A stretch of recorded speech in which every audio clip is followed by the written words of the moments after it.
Allahumma shalli ala sayyidina Muhammadin wa Abdillah wa ala alihi wa ashabihi wa man tabi'ahu ila yaumil qiyamah. Faqad qala Allah ta'ala fil Qur'anil Karim, a'udzu billahi minasy syaithanir rajim. Bismillahirrahmanirrahim.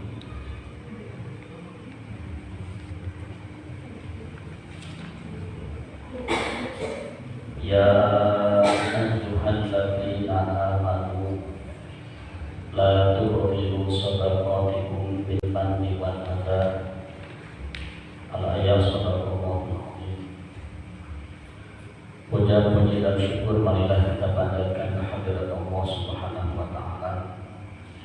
Salawat beserta salam mudah-mudahan tetap tercurah limpah kepada pimpinan kita Nabi besar Muhammad kepada para keluarganya, para sahabatnya, para tabi'in atau tabi'in hingga kita sekalian. Mudah-mudahan dengan wasilah pengajian ini kita diakui menjadi umatnya dan nanti mendapatkan syafaatul uzma dari beliau. Amin ya rabbal alamin. Selanjutnya mudah-mudahan segala perjuangan pengorbanan yang telah kita curahkan demi menuju tempat pengajian ini mudah-mudahan menjadi wasilah yang pertama dosa-dosa kita diampuni oleh Allah Subhanahu wa taala. Yang kedua, segala maksud baik kita dikabul oleh Allah Subhanahu wa taala. Yang ketiga, mudah-mudahan menjadi mutiara-mutiara ibadah yang akan menjadi saksi pada saat di hari atau di yaumul hisab ketika Allah menghitung amal-amal kita, menjadi saksi di yaumul mizan ketika Allah menimbang amal-amal kita, sehingga Allah memberikan rahmat kepada kita dan dengan rahmat itulah Allah memasukkan kita ke dalam surganya. Amin ya Allah. Amin. Sebelum kita sama-sama berdoa kepada Allah, sedikit pembahasan mudah-mudahan menjadi ilmu yang bermanfaat. Jika minggu yang lalu kita membahas tentang akidah atau tauhid atau bab keimanan, malam ini kita bahas kembali tentang tasawuf atau akhlak. Karena kedua bab ini, kedua hal ini sangat erat hubungannya dalam menyempurnakan ibadah-ibadah kita. Jadi dalam ibadah itu harus ada kumpul 3 unsur keilmuan. Satu, ada ilmu akidahnya, yang kedua harus ada ilmu fikihnya, dan yang ketiga harus ada ilmu tasawufnya. Barulah amalan-amalan ibadah itu bisa sempurna. Artinya sempurna bisa sampai kepada tujuan-tujuan daripada ibadah tersebut. Jika satu ibadah hanya mengandalkan satu saja keimanan saja, tetap itu tidak akan sempurna. Atau misalkan hanya mengandalkan keimanan dan tasawuf saja, tetap itu pun tidak akan sempurna. Atau hanya mengandalkan fikihnya saja, tetap itu tidak akan sempurna. Ketika kita ibadah, melakukan amaliyah ibadah, maka harus tersusun dari 3 unsur keilmuan. Satu, fikih, tauhid, kemudian tasawuf. Itu harus ada semua, sehingga nanti ibadah kita akan sampai pada tujuan ibadah tersebut hingga mendapatkan hasil dari ibadah tersebut. Malam ini kita akan membahas tentang sifat riya.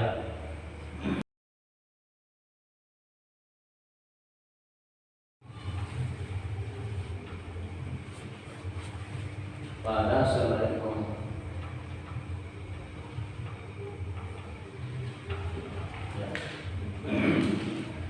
mensifati Tuhan pada selain Allah. Misalkan batu dianggap sebagai Tuhan, pohon dianggap sebagai Tuhan, HP dianggap sebagai Tuhan, Nyiroroh Kidul dianggap sebagai Tuhan. Itu namanya syirik. Ya, itu namanya syirik. Syirik itu perbuatannya, pelakunya adalah musyrik. Ya. Jadi Jadi kalau kita bicara musyrik, syirik, kalau musyrik pelakunya, syirik adalah perbuatan. Mensifati Tuhan pada selain Allah, menyembah pada selain Allah.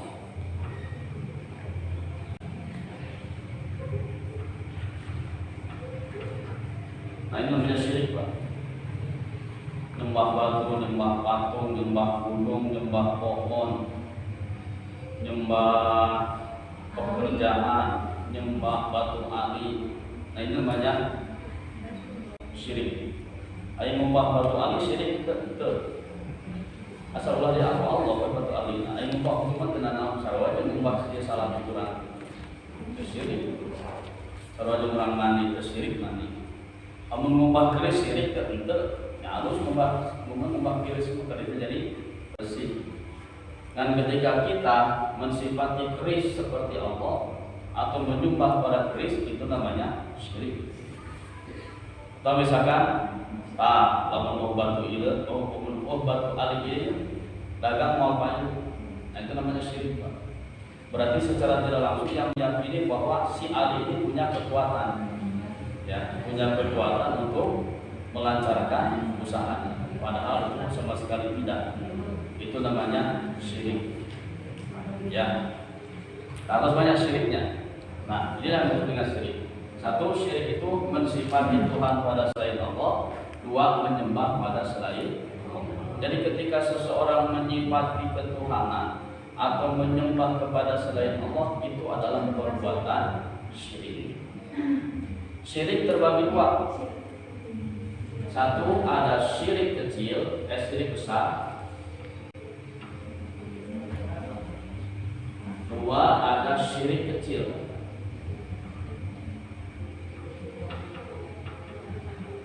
Syirik besar ini syirik besar, menyembah pada selain Allah, syirik besar. Atau mensifati Tuhan pada selain Allah, itu syirik besar. Innallaha la yaghfiru an yushraka bihi wa yaghfiru ma duna dzalika liman yasha. Allah tidak akan mengampuni dosa syirik kalau selain dosa syirik diampuni oleh Allah. Artinya syirik adalah merupakan dosa yang paling besar. Ya, bapak moyangnya dosa itu adalah syirik. Ya. Kemudian ada syirik kecil. Apa syirik kecil? Syirik kecil adalah riya. Nah, syirik kecil adalah riya. Gitu. Kenapa riya disebut syirik kecil?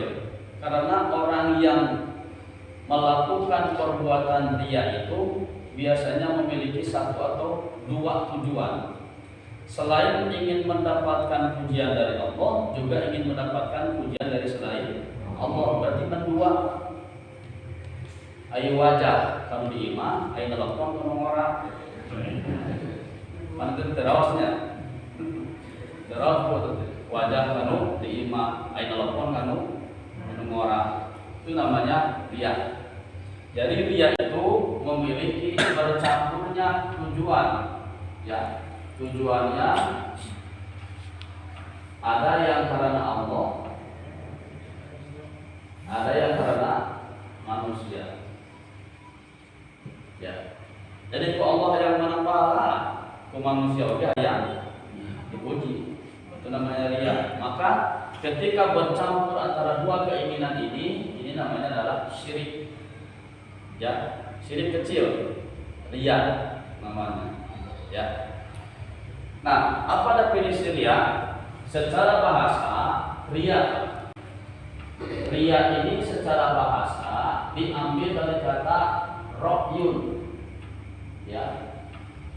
Ro'yun. Ro'yun itu artinya dilihat. Ro'yun. Ya. Ro'ah dari ro'yun. Ro'yun itu artinya dilihat. Nah, kenapa ingin dilihat? Kenapa ingin dilihat? Supaya dipuji. Ya. Kenapa ingin dilihat? Supaya dipuji. Kenapa ingin dipuji? Supaya dihormat. Ya. Kenapa ingin dihormat? Supaya mendapatkan sesuatu. Mana sesuatunya? Jabatan, kedudukan, perempuan, harta, tahta, kemudian uang, kekayaan, dan lain sebagainya. Jadi inti daripada orang mulia itu adalah ini. Ya. Inti tujuan orang yang mulia itu adalah ini, supaya mendapatkan sesuatu, supaya mendapatkan materi. Ya, saya misalkan ceramah di depan ibu-ibu, kalau tujuannya ini, maka ini namanya dia. Ya, saya misalkan pakai sorban, ya pakai sorban, yang disebut kiai, yang disebut ajengan, supaya menanggil, itu namanya dia. Tapi cina saya mah jadi sorban, ya mau disebut kiai, tapi saya disebut jelema sederhana, sarua teh ria. Ya, itu juga sama ria. Antara yang pakai sorban yang tidak pakai sorban, kalau niatnya ini, maka itu namanya ria. Yang tidak pakai sorban, kalau niatnya ini pasti ria. Ya. Jadi dia mau perbuatan hati, Pak. Ria itu perbuatan hati. Sulit kita untuk mendeteksi sifat ria, tapi karasa tetap, Pak. Ya. Gitu. Jadi desiran-desirannya itu akan terasa dalam hati kita. Ketika kita masuk ke masjid ini, ya, masuk ke masjid ini, kalau niatnya untuk ini, maka ini namanya ria. Ya. Kalau kita masuk ke masjid tidak ada ini, maka namanya ikhlas. Karena lawan daripada dia itu adalah ikhlas. Ya. Jadi ini yang sebenarnya. Ini dilihat dari segi bahasa. Ria dari kata rokyun artinya ingin dilihat. Kenapa ingin dilihat? Supaya dipuji. Kenapa ingin dipuji? Supaya dihormati. Kenapa ingin dihormat? Supaya mendapatkan sesuatu materi. Ya. Supaya dapat jabatan, supaya dihormati di masyarakat, ya. Supaya disebut kiai, supaya disebut ajengan, supaya disebut jelema soleh, supaya disebut jelema bagus. Atau sebaliknya, tidak ingin disebut orang yang tidak baik, tidak ingin disebut orang yang ngedul ibadah, tidak ingin disebut orang yang tidak mau berjamaah. Ini orang yang ria.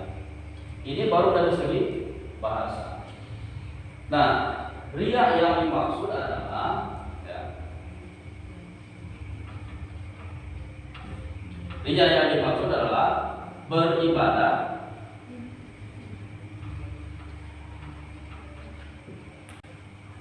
beribadah dengan tujuan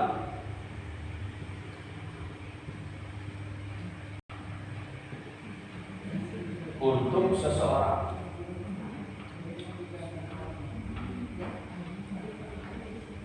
atau kelompok. Ya. Jadi dia itu ibadah, tapi tujuannya untuk seseorang atau satu kelompok. Itu namanya ria. Ya, itu namanya ria. Masih mending lah kalau misalkan Pak mereka mana ngaji, sama ngaji hayang payung dagang, masih mending Pak. Ya. Kuna makin ngaji ngarah disebut getol ngaji, itu ria nanti. Ya. Nah, ngaji era ke tetangga itu masih termasuk ria. Tapi kalau misalkan Pak, naon ngaji hayang menang pahala dari Allah Subhanahu wa taala, itu masih termasuk ikhlas, Pak. Karena ikhlas itu nanti akan terbagi 3 tingkatan. Ada ikhlas yang paling tinggi, ada ikhlas yang menengah, ada ikhlas yang paling rendah. Nanti kita jelaskan.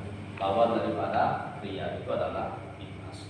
Ketika seseorang beribadah dengan tujuan untuk seseorang atau satu kelompok, itu namanya adalah ria.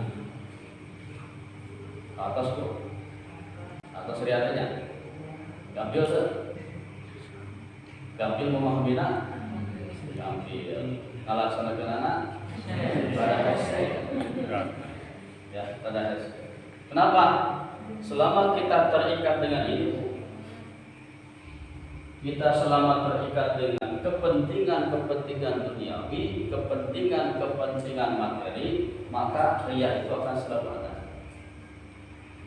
Selama kita hati masih terikat dengan urusan dunia, selama hati kita masih terikat dengan urusan materi, harta, maka ria itu pasti tetap akan ada.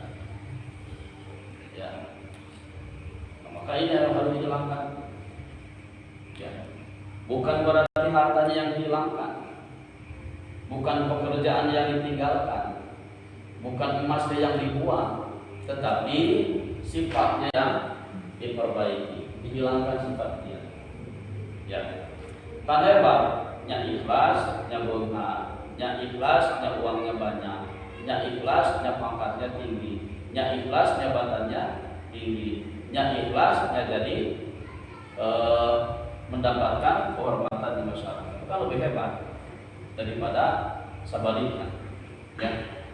Nah, Bapak Ibu hadirin rahimakumullah,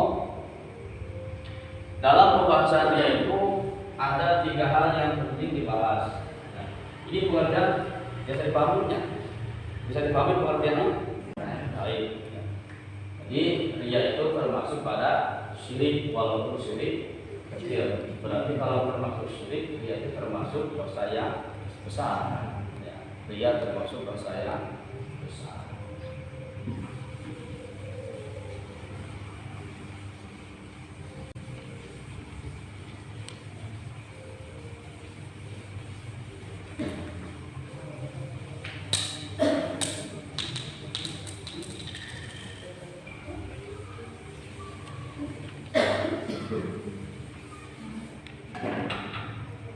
Sekarang objek atau pelaku ria.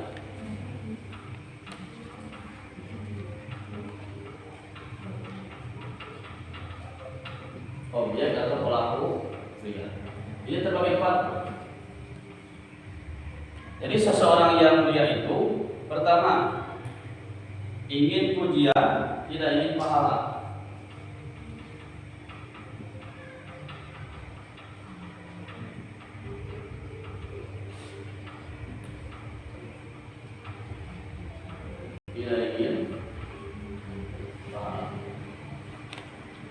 Hanya menginginkan pujiannya saja.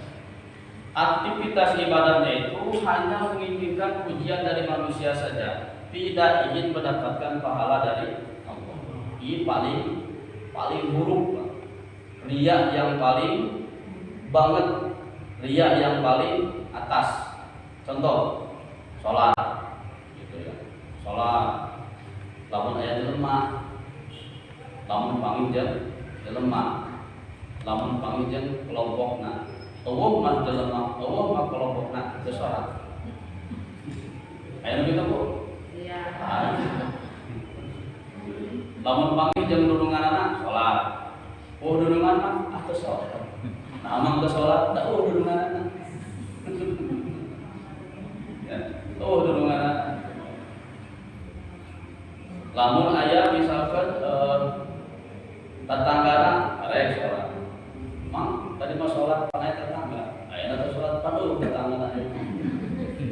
Ya, jadi Allah dianggap tidak ada, Allahnya dianggap tidak ada. Jadi dia menginginkan pujian, tidak menginginkan pahala dari Allah Subhanahu. Tak lamun ayat itu sifat hilang, ya hilang. Ini tidak akan berarti apa di hadapan Allah? Ya, atau sholat tapi itu wudu. Sholat tapi itu wudu. Nah, sholat itu wudu. Ada sholatnya juga tidak lemah. Terpenting pakai wudu, terpenting kan tidak itu lemah. Terpenting pakai wudu sholatnya. Ia hanya menginginkan ujian saja, tidak menginginkan pahala dari Allah Subhanahu wa Ta'ala. Ini riya yang paling buruk. Ya, riya yang paling buruk. Gitu. Atau contoh lagi misalkan, Bu, nama penamos pada suami. Nama kita dapat pantai ya suami nanti. Itu riya bukan? Bukan itu. Karena memang kita datang hanya untuk suami. Gitu. Tapi omongnya apa? Bu, ayah suami sedang dan ayah keluar sedang dan sama dia. Dibaliknya. Ada yang sedang dan keluar dan berarti dan kerja. Tukang beca, tukang ojek. Hari ini mah biasa pakai tadi asup bunga. Master. Dia mungkin suami dari kita kemana Pak? Ke taman bunga. Dan ke dasar wae kan. Ya. Ruang lebih mana? Tapi kalau sebutnya bukan gitu. Lamun urang, lamun suamina tegede hampura semata bebas ya bebas ya. Ngan usaha udah tidak ada geus rumah tangga mah bukan cinta lagi yang tersisa, tapi nyaah. Punten. Cintanya hilang hanya 1 tahun 2 tahun cinta itu tersisa. Selanjutnya mah nyaah. Kalau saudara ada geus rumah tangga katingali sifat asli nanti itu. Kelek nang kadeng itu nang kadeng itu orang bau kelek nang kaambul orang. Jadi lu aya terang tanya we. Cinta mah geus lewat, cinta mah nafsu. Kur sebatas ini wajah. Cinta mah sebatas wajah. Wajahna geus mulai rada aya bergelombang. Nah, nya ribut lah gitu. Nya terus mulai berbalik. Yang ada hanya sesaya. Makanya ada sakinah mawaddah gitu. Sakinah mawaddah. Nah, yang tersisa itu adalah mawaddah dan ya. Yang kedua, pelaku riya itu ada yang ingin pujian,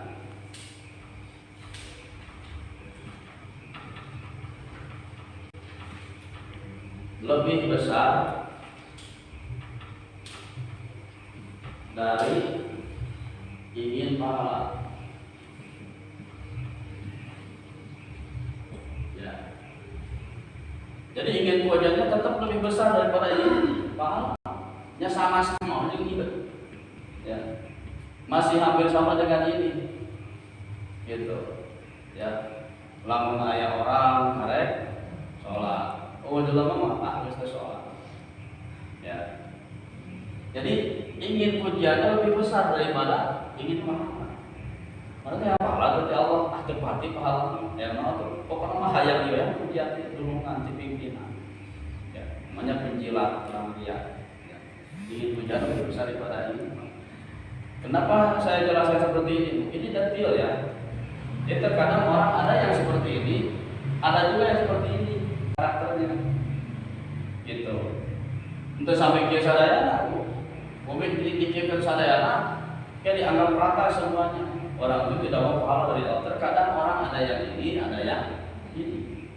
Ya, kita nanti termasuk luka mana? Contohnya. Yang ketiga, ingin pujian sama besar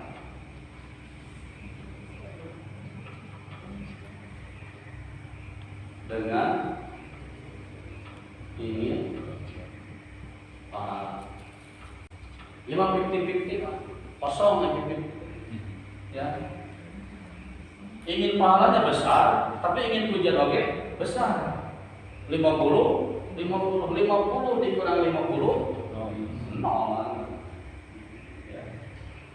Tidak berarti apa di hadapan.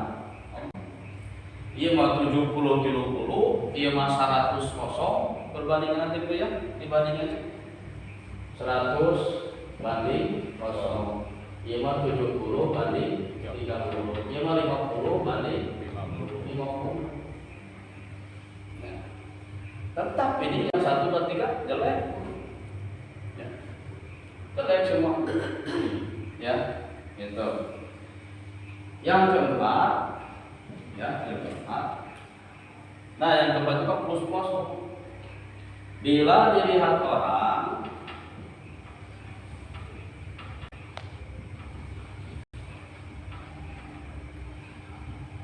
ibadah lebih baik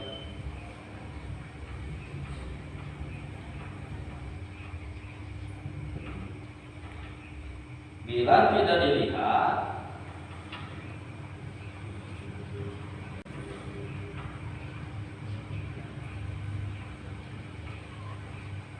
tetap beribadah. Ibadah ada mirip-mirip Pak Ulang lompat itu terus ada mirip-mirip kurang gitu. Lamun ngaji lobaan sok semangat gitu. Mun ngaji lobaan sok semangat, oh maksud itu lobaan itu semangat kan gitu. Tapi lamun sampai ngaji saeutik tetap ngaji, tapi semangatnya rada kurang gitu. Ya, rada kurang. Jadi kan ada mending, tapi tetap, ya tetap. Ini pun kita berdosa karena ini, ya ada pengurangan kualitas. Walaupun tetap beribadah, tetapi ada pengurangan kualitas ibadah. Nah, hari loba jelema ibadah semangat, ada jelema nasihat ibadah jadi kurang semangat. Gitu. Loba jelema salatna halus. Ketika orangnya tidak ada, orangnya sedikit, sholatnya jadi berkurang kualitas, walaupun tetap sholat. Ya, walaupun tetap sholat. Ini mah biasanya kurang apa? Ya, kita mudah-mudahan tidak yang ini, ya pun sudah ada lumayan. Ya, sudah ada lumayan. Tapi sudah masuk pada tingkat ikhlas belum. Ya, ini semuanya masih berada pada predikat iya itu predikat ya. Nah, ini objek pelaku ya. Nanti ada tujuan dia, nanti ada lagi penyebab dia. Asal kesimpulannya kesimpulannya dia itu adalah beribadah dengan tujuan bukan karena Allah, tapi tujuannya karena seseorang atau karena Allah.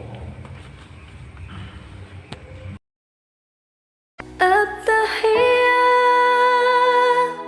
وبسلام أنشر وحل الكلام زي نود يحترى أب محبة وابتسام أنشر